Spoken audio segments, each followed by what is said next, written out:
శ్రీమాత్రే నమః. జయ గురు దత్తాత్రేయ నమః. ఈ వీడియోలో మనం శ్రీ క్రోధినామ సంవత్సర ఫలితాలు ధనుసు రాశి వారికి ఏ విధంగా ఉండబోతున్నాయో తెలుసుకునే ప్రయత్నం చేద్దాం. ధనుసు రాశి వారికి మరి ఈ ఉగాది నాడు ఆదాయ వ్యయాలు, రాజపూజ్యం, అవమానాలు ఏ విధంగా ఉన్నాయి, వీళ్ళ ఈ సంవత్సర బడ్జెట్ని ఏ విధంగా ప్లాన్ చేసుకోవాలి అన్న విషయాన్ని మనం ఈ వీడియోలో తెలుసుకునే ప్రయత్నం చేద్దాం. ముఖ్యంగా ధనుసు రాశి వారికి ఈ సంవత్సరం ఆదాయం 11, వ్యయం 5గా ఉండడం జరిగింది. సో ఈ కారణం వల్ల ఈ రాశి వారికి మరి బడ్జెట్ మిగులులో ఉండడం జరుగుతుంది. కాబట్టి కంపల్సరీగా ఈ సంవత్సరం వీళ్ళు సేవింగ్స్ పెంచుకునే అవకాశం ఉంది. అలాగే కొత్తగా ఇన్వెస్ట్మెంట్ చేసే కార్యక్రమాలు కూడా ఈ సంవత్సరం ప్రారంభించుకుంటే వాళ్ళ యొక్క ఫైనాన్స్ ప్లానింగ్ కరెక్ట్గా వెళ్ళే అవకాశం ఉంది. అంటే ఇంచుమించుగా వాళ్ళ యొక్క సంపాదనలో 50% పైగా మిగిలే అవకాశం ఉంది. కాబట్టి మనం జాగ్రత్తగా దాన్ని సద్వినియోగం పెంచుకుంటే వీళ్ళ యొక్క ఆదాయం పెరుగుతుంది, తద్వారా వాళ్ళ జీవన విధానం పెరిగే అవకాశం ఉంది. అలాగే రాజపూజ్యం 7, అవమానం 5.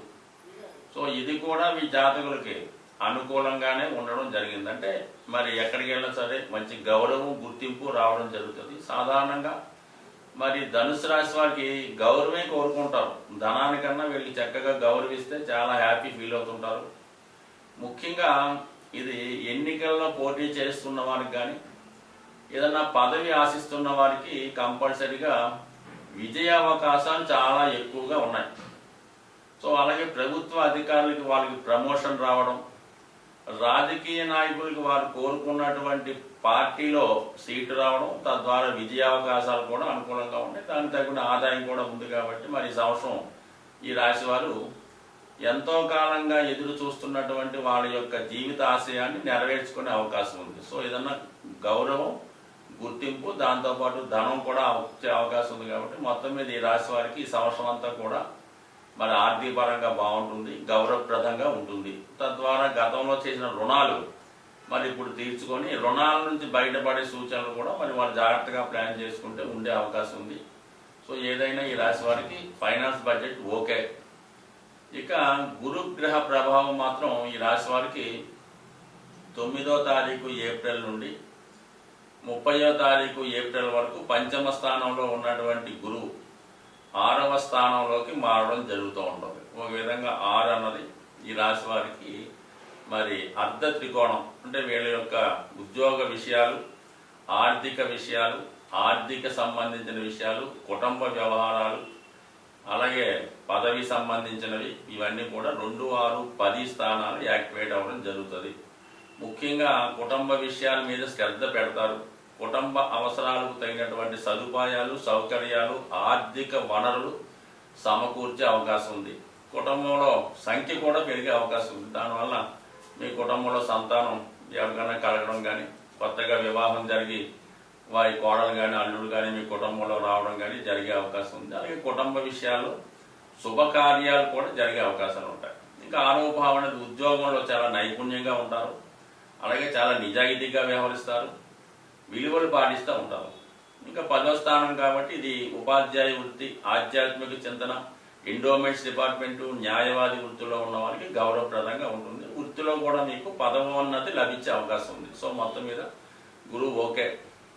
ఇంకా శని భగవానుడు 3వ స్థానంలో ఉన్నాడు. అంటే కామ త్రికోణంలో ఉన్నాడు. కాబట్టి కోరికలకు సంబంధించిన అభివృద్ధి 3, 7, 11 100% ఈ రాశిలో ఉన్నటువంటి స్త్రీలకి అటు వివాహ అవకాశాలు, అలాగే ఉద్యోగ అవకాశాలు కూడా వచ్చే అవకాశం ఉంది. అలాగే ఏంటంటే ఏదైనా విషయాన్ని మాత్రం శని అంత సులభంగా ఇవ్వడం. మీరు ప్రయత్నం చేసే కొద్దీ అది మీకు ఎంతవరకు దానికి అర్హత ఉందో చూసే మాత్రం ఇవ్వడం జరుగుతుంది తప్ప చాలా వరకు మరి మీరు కోరుకున్న వెంటనే ఇచ్చే అవకాశం లేదు. ఒక పదవి కానీ, లేదంటే ఒక వివాహ సంబంధం కానీ, లేదంటే ఎవరితోనైనా కలిసి మీరు ఏదైనా వ్యాపారం చేద్దాం అనుకున్నా, వాళ్ళతో కలిసి సహజీవనం చేద్దాం అనుకున్నా, సో లేదా ఏదైనా ఎఫ్ఐఆర్ పెట్టుకుందామన్నా కూడా మీకు అంత తొందరగా వచ్చే అవకాశం లేదు.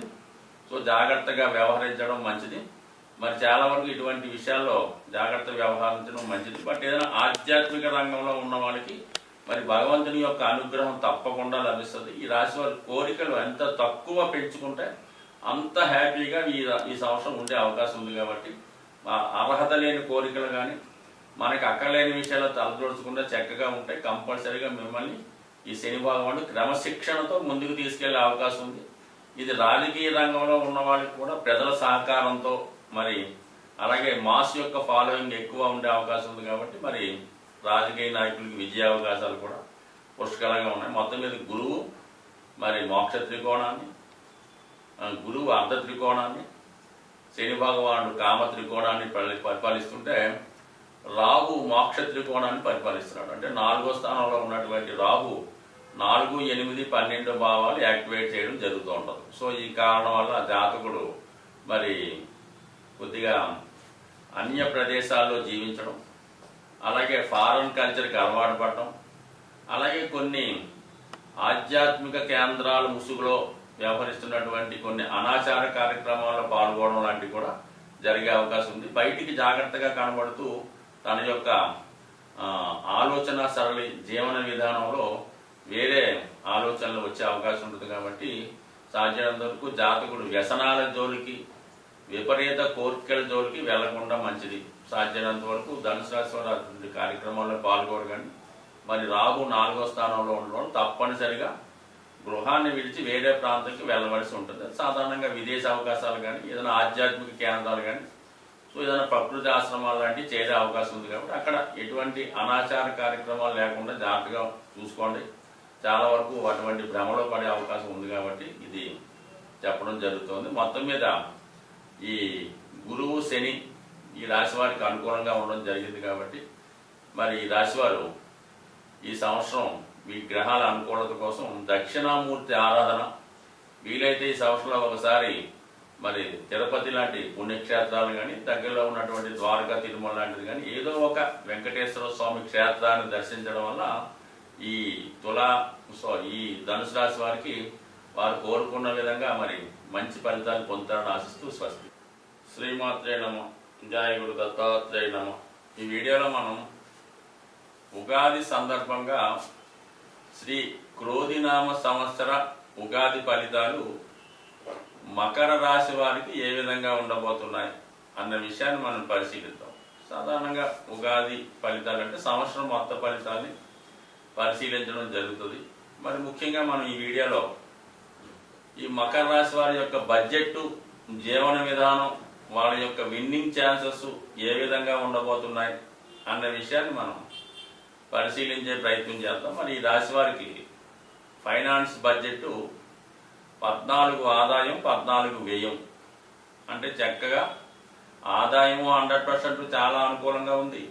దాని తగ్గట్టు కూడా వ్యయం ఉంది. ఎందుకంటే చాలా స్ట్రగుల్స్లో ఉన్నారు. కాబట్టి ప్రస్తుతం మకర రాశి వారికి ఎంత ధనం వచ్చినా సరిపోదు. కాబట్టి వచ్చినట్టే ఖర్చు అవ్వడం జరుగుతుంది. అయితే జీవన విధానంలో లైఫ్ స్టైల్ పెరిగే అవకాశం ఉంది. సాధారణంగా 14 ఆదాయం ఉన్నాం, వ్యయం 14 అంటే సరిపోయింది. అది 2 ఆదాయం 2 వ్యయం ఉంటుంది ఒకటి. అంటే వాడు చాలా పూర్ లివింగ్స్ ఉండడం జరుగుతుంది. అలాగే 6 ఆదాయం వ్యయం అంటే మిడిల్ క్లాస్లో ఉండడం జరుగుతుంది. మరి 14 అంటే ఇది హైయెస్ట్ లెవెల్ అన్నమాట. ఆదాయం చాలా అనుకూలంగా ఉంది, అలాగే వ్యయం కూడా అనుకూలంగా ఉంది. కాబట్టి వాడి లైఫ్ స్టైల్ పెరుగుతుంది, వాడి జీవన విధానం పెరుగుతుంది, అలాగే వాడి యొక్క ఖర్చు పెట్టే విధానం ఇవన్నీ కూడా కొద్దిగా ఇతరులు అసూయపడే విధంగా ఉండే అవకాశం ఉంది. అయితే ఏంటంటే గతంలో ఉన్నటువంటి రుణాలుగానే ఉండిపోయే అవకాశం ఉంది. కాబట్టి వాటి నుంచి బయటపడే అవకాశం లేదు. అందువల్ల సాధ్యమైనంత వరకు జాతకుడు వచ్చిన ఆదాయంలో కనీసం 25% ఖర్చులు తగ్గించుకుంటే గతంలో చేసినటువంటి రుణాల్ని తీర్చే అవకాశం ఉంటుంది. కాబట్టి మరి ఆదాయం బాగుంది కాబట్టి జాగ్రత్తగా ప్లాన్ చేసుకోండి. ఎప్పుడన్నా మకర రాశి వారికి ఏమవుతుందంటే ఎంత డబ్బు వస్తే అంత ఖర్చు అయిపోతుంటుంది. సో ఆ కారణం వల్ల కొద్ది కంట్రోల్ పెట్టుకుంటే మరి గతంలో ఉన్నటువంటి అప్పుల నుంచి బయటపడతారు. సో ఇక రాజపూజ్యం 3, అవమానం 1 ఇది కూడా చాలా అనుకూలంగా ఉంటుంది. అంటే ఇది రాజపూజ్యం అంటే ఆ వృత్తుల్లో ఉన్న వాళ్ళకి గౌరవం పెరగడం, అంటే ఉద్యోగస్తులకి ప్రమోషన్ రావడం, రాజకీయ నాయకులకు విజయం రావడం, మరి క్రీడా రంగంలో ఉన్న వాళ్ళకి వాళ్ళు సక్సెస్ రావడం. మొత్తం మీద సక్సెస్ రేటు చాలా అనుకూలంగా ఉంది. అంటే మీరు ఒక 4 కార్యక్రమాల్లో పాల్గొంటే 3 మీకు సక్సెస్ రావడం జరుగుతుంది. అంటే 75% విన్నింగ్ శాతం ఉంది కాబట్టి మరి రాజకీయ రంగంలో ఉన్న వాళ్ళకి వాళ్ళు ఆశించిన పదవి రావచ్చు, వాళ్ళు కోరుకున్న పార్టీ టికెట్ ఇవ్వచ్చు, విజయం కూడా లభించే అవకాశం ఉన్నది. అలాగే మరి ఈ విద్యారంగంలో ఉన్న వాళ్ళకి కానీ ఎండోమెంట్స్ డిపార్ట్మెంటు అలాగే న్యాయవాదులు వాళ్ళ పదవి ఉన్నతి రావడం, వాళ్ళు చేపట్టినటువంటి కేసులు విజయవంతంగా సక్సెస్ అవ్వడం, అలాగే ఆధ్యాత్మిక రంగం జ్యోతిష్యం ఇలాంటి అడ్వైజరీ రంగంలో ఉన్న వాళ్ళకి కూడా సక్సెస్ బాగుంది. కాబట్టి మొత్తం మీద మకర రాశి వారికి 100% సక్సెస్ చాలా అనుకూలంగా ఉంది. సో ఇక మరి గురుగ్రహ ప్రభావం చూసుకుంటే గురువు మరి ఈ రాశి వారికి 30వ తారీఖు వరకు కూడా 4వ స్థానంలో సంచరిస్తూ మరి 1వ తారీఖు మే నుంచి 5వ స్థానంలోకి రావడం జరిగింది. అంటే ధర్మ త్రికోణంలోకి రావడం, అంటే పూర్వపుణ్యంలోకి రావడం వల్ల అక్కడ నుంచి 9వ భావాన్ని రాశిని యాక్టివేట్ చేయడం జరుగుతుంది. అంటే శుభపరుస్తాడు. అంటే కంపల్సరీగా జాతకుడు మంచి అలవాట్లు, మంచి క్రమశిక్షణ, దైవభక్తి, ఆధ్యాత్మికంగా ఉండడం, ధర్మ కార్యక్రమాలు చేపట్టడం, ధర్మాన్ని రక్షించడం ఈ విధంగా సాధిస్తాడు. పంచమ స్థానం కాబట్టి సంతానం యొక్క అభివృద్ధి, పిల్లల విషయంలో శుభవార్తలు వినడం, పూర్వపుణ్యం యాక్టివేట్ అవ్వడం వల్ల ఈ రాశిలో ఉన్నటువంటి స్త్రీలకి సత్సంతానం కలగడం, వారి యొక్క అభివృద్ధి, పిల్లల యొక్క విషయంలో శుభవార్తలు వినడం జరుగుతుంది. మరి 9వ స్థానం అనేది ఉన్నత విద్యాస్థానం, పుణ్యక్షేత్రాలు దర్శించడం, విదేశ ప్రయాణాలు ఇవన్నీ కూడా జాతకుడికి కంపల్సరీగా మరి మే నెల నుంచి అతని జీవన విధానంలోనూ, అతని అలవాట్ల విషయంలోనూ, అలాగే నడవడిక విషయంలోనూ కంప్లీట్గా చేంజ్ రావడం జరుగుతుంది. మొత్తం మీద ఓకే.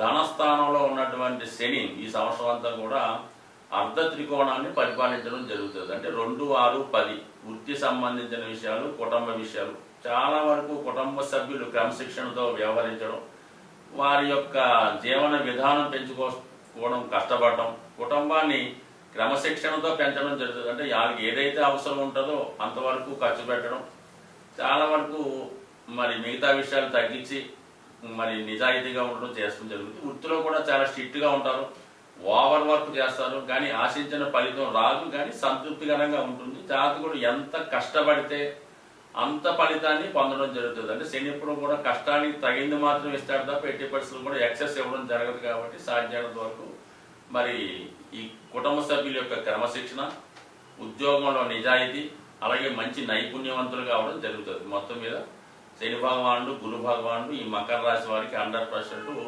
చక్కని జీవితాన్ని ఇవ్వడం జరుగుతూ ఉంటుంది. ఇటు వచ్చి 3వ స్థానంలో ఉన్నటువంటి రాహు భగవానుడు మరి కామ త్రికోణాన్ని పరిపాలించడం వల్ల మరి ఏదైనా ఎవరితోన్నా పరిచయం పెంచుకున్నప్పుడు, వివాహ సంబంధాలు కుదుర్చుకున్నప్పుడు, ఎవరితోన్నా కలిసి వ్యవహారం చేస్తున్నప్పుడు జాగ్రత్తగా ఉండడం మంచిది. 99% ఈ విషయాల్లో మోసపోయే అవకాశం ఉన్నది. అలాగే స్నేహం అనే ముసుగులో వాళ్ళ అవసరాలకు మిమ్మల్ని ఉపయోగించుకొని మిమ్మల్ని మంచి మార్గం నుంచి చెడు మార్గం వైపు మళ్లించే సూచనలు ఉన్నాయి. కాబట్టి సాధ్యమైనంత వరకు పరిచయం లేని వారితో స్నేహం పెంచుకోవద్దు. ఎట్టి పరిస్థితుల్లో కూడా కొత్త వారితో ఎఫైర్స్ కానీ వేరే విధమైన సంబంధాలు కానీ పెంచుకునే ప్రయత్నం చేయొద్దు. చాలా జాగ్రత్తగా వ్యవహరించడం మంచిది. బట్ ఏదైనా మరి రాశివారు గురుగ్రహ అనుగ్రహం, రాహుగ్రహ అనుగ్రహం మరి పొందడానికి, రాహుగ్రహ అనుగ్రహం అంటే తన యొక్క చెడు ఫలితాలు తగ్గించి మంచి మార్గంలో, అంటే మంచి మార్గంలో రాహు ఎప్పుడు మంచి ఫలితాలు ఇస్తాడు? సాఫ్ట్వేర్ రంగంలో ఉన్న వాళ్ళకి, అలాగే సినిమా ఇండస్ట్రీ ఉన్న వాళ్ళకి, యాంకర్స్, టీవీ, యూట్యూబ్ రంగంలో ఉన్న వాళ్ళకి మంచి ఫలితాలు ఇస్తూ ఉంటాడు. మరి కొత్త టెక్నాలజీ ఉపయోగించుకోవడం, కొత్త వారితో మరి మీరు ఏదైనా మరి మీ యొక్క ప్రాజెక్ట్ స్టార్ట్ చేయడం లాంటివి జరిగే అవకాశం ఉంది. కాబట్టి మొత్తం మీద ఈ రాశి వారు కంపల్సరిగా శివుణ్ణి, దక్షిణామూర్తిని, అలాగే అమ్మవారిని ఆరాధించడం వల్ల, వీలైతే ఈ రాశి వారు ప్రతి మంగళవారం హనుమాన్ టెంపుల్ దర్శించడం వల్ల అన్ని రకాల యొక్క సమస్యల నుంచి బయటపడే అవకాశం ఉంటుంది. స్వస్తి.